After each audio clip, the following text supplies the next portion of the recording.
Saudara-saudara mahasiswa yang saya banggakan, selamat berjumpa di dalam mata kuliah Pendidikan Kewarganegaraan.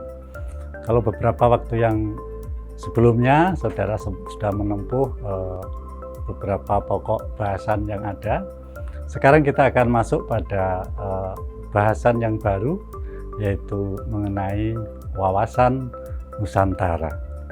Capaian pembelajaran yang diharapkan bisa Anda capai, yaitu untuk membentuk cara pandang yang utuh dan menyeluruh terhadap bangsa dan negara Indonesia dengan segala karakteristik dan kebinekaannya sesuai dengan asas-asas wawasan Nusantara. Berbicara mengenai wawasan Nusantara, saya ingin sampaikan terlebih dahulu sedikit ilustrasi bahwa bagaimana seseorang itu bertindak atau mensikapi sesuatu akan sangat tergantung kepada bagaimana cara pandang orang itu terhadap sesuatu yang dimaksud.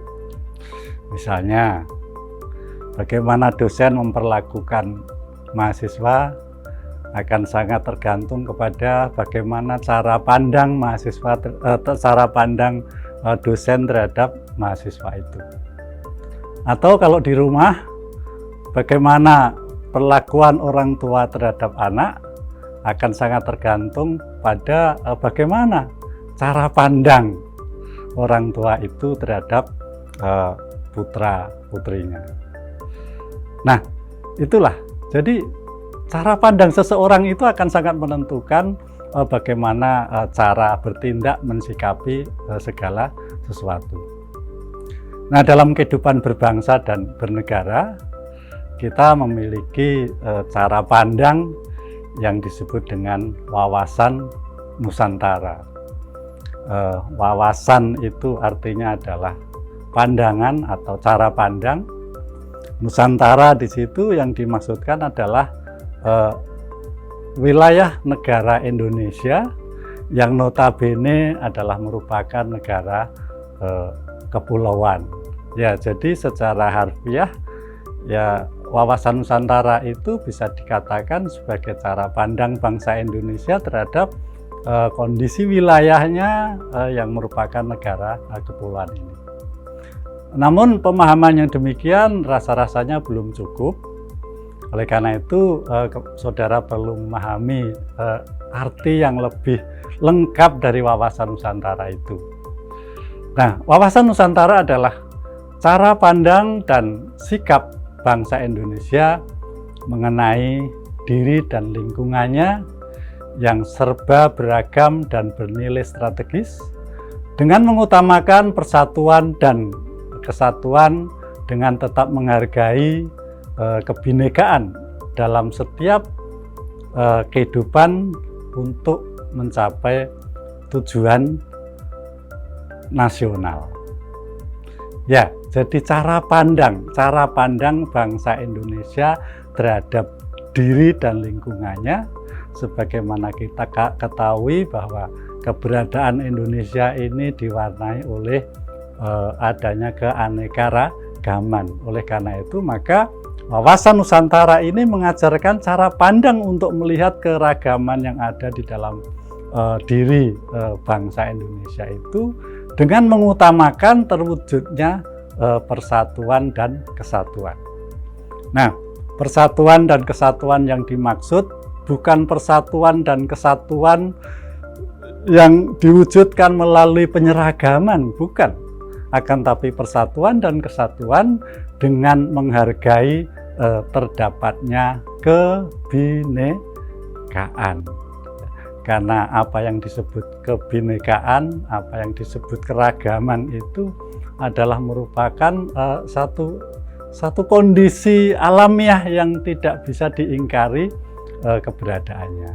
Nah, semua itu tidak lain dimaksudkan untuk bisa mencapai tujuan nasional. Ya.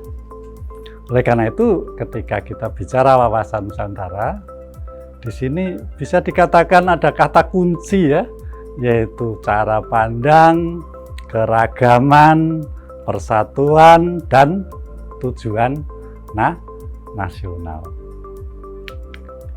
Nah, saudara-saudara mahasiswa, sebagaimana kita semua ketahui bahwa kehidupan berbangsa dan bernegara kita ini diletakkan di atas landasan yaitu Pancasila sebagai dasar dan falsafah negara, dan Undang-Undang Dasar Negara Republik Indonesia tahun 1945 ini sebagai konstitusi negara. Oleh karena itu maka cara pandang terhadap kehidupan berbangsa dan bernegara kita ini yang kemudian dibingkai dengan apa yang disebut wawasan Nusantara, juga itu semua diletakkan di atas landasan ideal, ya. Landasan ideal dari wawasan Nusantara yaitu Pancasila sebagai dasar falsafah dan pandangan hidup bangsa Indonesia. Nah, sedangkan landasan konstitusionalnya adalah Undang-Undang Dasar Negara Republik Indonesia tahun 1945 yang meletakkan dasar dan memberikan kerangka dalam kehidupan ketatanegaraan Indonesia. Nah, itulah saudara-saudara landasan ideal dan landasan konstitusional dari undang-undang dari wawasan Nusantara. Nah, berikut kita masuk pada pemahaman mengenai apa sih sesungguhnya yang melatar belakangi pentingnya wawasan Nusantara bagi bangsa Indonesia, ya. Seperti tadi sudah disampaikan, ya, bahwa wawasan atau cara pandang itu memiliki peranan yang sangat penting terkait dengan bagaimana orang harus mensikapi segala sesuatu. Nah, berbicara tentang wawasan Nusantara, kita merasakan adanya hal yang penting di situ, bahkan sangat penting, ya, ketika dikaitkan dengan kondisi negara Republik Indonesia ini. Apa hal yang penting di situ yang harus kita sadari, bahwa Indonesia ini dari segi kondisi wilayah, ya, dari segi kondisi wilayah adalah merupakan negara kepulauan, ya. Negara kepulauan yang terdiri dari ribuan pulau, ya. Menurut catatan pulau Indonesia besar kecil itu jumlahnya ada 17.600 sekian, ya. Betapa banyaknya pulau-pulau yang ada di wilayah Indonesia.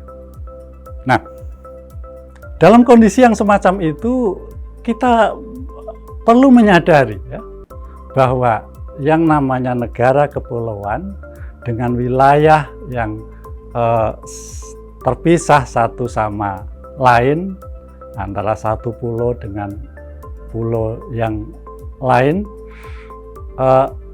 kondisi semacam itu harus kita sadari sebagai sebuah kondisi yang rawan terjadinya disintegrasi. Ya, jadi sekali lagi, kondisi wilayah Indonesia yang merupakan negara kepulauan harus kita sadari sebagai sebuah kondisi yang rawan terjadinya disintegrasi, ya. Dalam sejarah, sejak proklamasi, ya, kita mencatat adanya gerakan-gerakan yang terjadi di sebagian wilayah Indonesia yang ingin memisahkan diri dari NKRI dan berusaha untuk mendirikan negara sendiri. Ya, ini adalah sebuah fakta sejarah yang kita catat, ya, sejak kita proklamasi, bahkan bisa jadi sampai sekarang ini. Ya, itu dari segi kondisi wilayah. Kemudian dari segi kondisi sosial budaya. Kita sama-sama tahu bahwa masyarakat Indonesia ini adalah masyarakat yang pluralis, ya, masyarakat yang pluralis, masyarakat yang diwarnai oleh keanekaragaman. Di dalam masyarakat yang pluralis harus juga disadari bahwa di situ rawan terjadinya konflik. Ya. Jadi masyarakat Indonesia yang pluralis ini rawan terjadinya konflik. Ya, kita juga bisa melihat ya bahwa pada waktu-waktu tertentu ya kita melihat terjadinya konflik, baik itu konflik yang berlatar belakang kesukuan, konflik berlatar belakang agama, konflik berlatar belakang kesalahpahaman budaya dan sebagainya. Ya. Nah, persoalannya kemudian adalah bagaimana supaya disintegrasi yang sebenarnya itu tidak akan terjadi, kemudian konflik yang ada di masyarakat, baik itu yang berlatar belakang kesukuan, keagamaan, kesalahpahaman budaya, dan sebagainya, itu bisa ditekan seminimal mungkin. Nah, disitulah diperlukan apa yang dinamakan wawasan Nusantara, ya, yang mengajarkan kepada kita sebuah cara pandang yang memandu kita untuk bagaimana kita harus menyikapi kondisi wilayah, kondisi sosial budaya, harus menanggapi adanya kerawanan disintegrasi, harus menanggapi adanya kerawanan terjadinya konflik, supaya negara Indonesia ini tetap bersatu, tetap utuh, ya, dan kita bisa membangun kehidupan berbangsa dan bernegara ini dengan baik untuk bisa mencapai tujuan nasional kita. Ya, disitulah pentingnya wawasan Nusantara. Saudara-saudara mahasiswa, nah ini sebagai sebuah ilustrasi ya, kita bisa melihat kepulauan Indonesia ini dengan jumlah pulau yang sangat banyak ya, pulau besar, kecil, yang dihubungkan oleh lautan. Nah, tapi kita juga bisa melihat di situ ya, walaupun pulau-pulaunya berjauhan satu dengan yang lain, dipisahkan oleh lautan. Nah, tapi kita sesuai dengan ajaran wawasan Nusantara, ya, sesuai dengan ajaran wawasan Nusantara, bahwa yang namanya negara kepulauan seperti Indonesia, ya, yang namanya negara kepulauan seperti Indonesia, laut itu bukan berfungsi sebagai pemisah, akan tapi sebagai pemersatu. Ya, jadi kita sebagai bangsa Indonesia yang memiliki wawasan Nusantara sesuai dengan konsep negara kepulauan atau archipelagic state, ya, bahwa laut di antara pulau itu bukan merupakan pemisah, akan tapi merupakan pemersatu. Sehingga negara kepulauan Indonesia itu mesti harus kita katakan sebagai kesatuan wilayah dengan pulau-pulau yang ada di dalamnya, ya. Bukan sebagai pulau-pulau yang dipisahkan oleh lautan, ya. Ya, jadi sekali lagi, negara Indonesia yang merupakan negara kepulauan ini merupakan kesatuan wilayah yang di dalamnya terdapat pulau-pulau, dan bukan pulau-pulau yang terpisah-pisah di wilayah lautan. Nah, ini juga cara pandang yang penting. Nah, berbicara tentang wawasan Nusantara, juga hal yang perlu dipahami, ada unsur-unsur dasar wawasan Nusantara itu, yaitu ada unsur wadah, ada unsur isi, dan unsur tata laku. Wadah, isi, dan tata laku. Apa yang dimaksudkan dengan wadah? Nah, yang dimaksudkan dengan wadah di sini tidak lain adalah negara kesatuan Republik Indonesia, ya, wilayah negara kesatuan Republik Indonesia. Ini adalah merupakan wadah dari wawasan Nusantara. Lalu apa isinya? Ya, isinya adalah berbagai macam aspirasi yang berkembang di dalam masyarakat, ya, berbagai aspirasi yang berkembang di dalam masyarakat. Kemudian tujuan serta cita-cita nasional sebagaimana tertuang di dalam pembukaan Undang-Undang Dasar 1945. Nah, saya rasa saudara-saudara mahasiswa sudah tahu lah bagaimana rumusan tujuan negara Indonesia ini sebagaimana tertuang di dalam pembukaan Undang-Undang Dasar 1945. Lalu unsur yang ketiga adalah unsur tata laku, conduct, ya, tata laku. Jadi perilaku yang seharusnya kita tunjukkan sebagai suatu bangsa. Nah, tata laku ini bisa tata laku yang bersifat batiniah dan juga tata laku yang bersifat lahiriah. Ya, jadi ada wadah, ada isi, ada tata laku yang kemudian dari ketiganya itu merupakan unsur-unsur, ya, merupakan unsur-unsur yang membangun, ya, kerangka pemahaman mengenai wawasan Nusantara. Nah, saudara-saudara mahasiswa yang saya banggakan, dengan wawasan Nusantara, kita sebagai bangsa Indonesia ini juga memiliki arah pandang tertentu, ya. Nah, arah pandang itu bisa arah pandang ke dalam dan arah pandang ke keluar. Apa arah pandang ke dalam? Ya?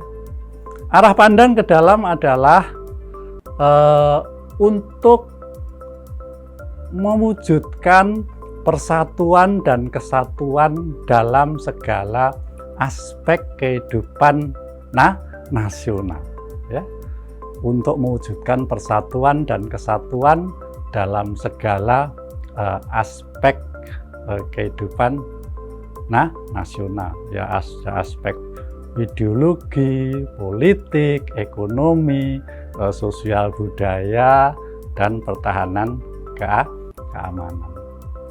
Lalu apa aspek luar? Aspek luar adalah terkait dengan bagaimana kita sebagai suatu bangsa menjalin relasi, menjalin hubungan dengan bangsa-bangsa lain, menjalin hubungan dengan negara-negara lain. Lalu bagaimana?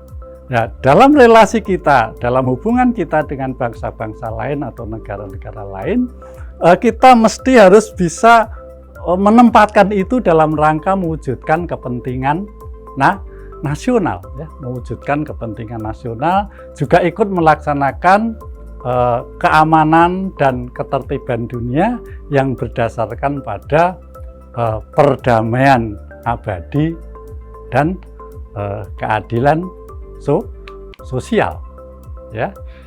Jadi ini tadi arah pandang dari wawasan Nusantara. Ya, baik, itulah saudara-saudara kuliah kita pada pertemuan kali ini dengan pokok bahasan wawasan Nusantara. Terima kasih atas perhatian saudara. Sampai jumpa di lain kesempatan. Salam sehat dan tetap semangat.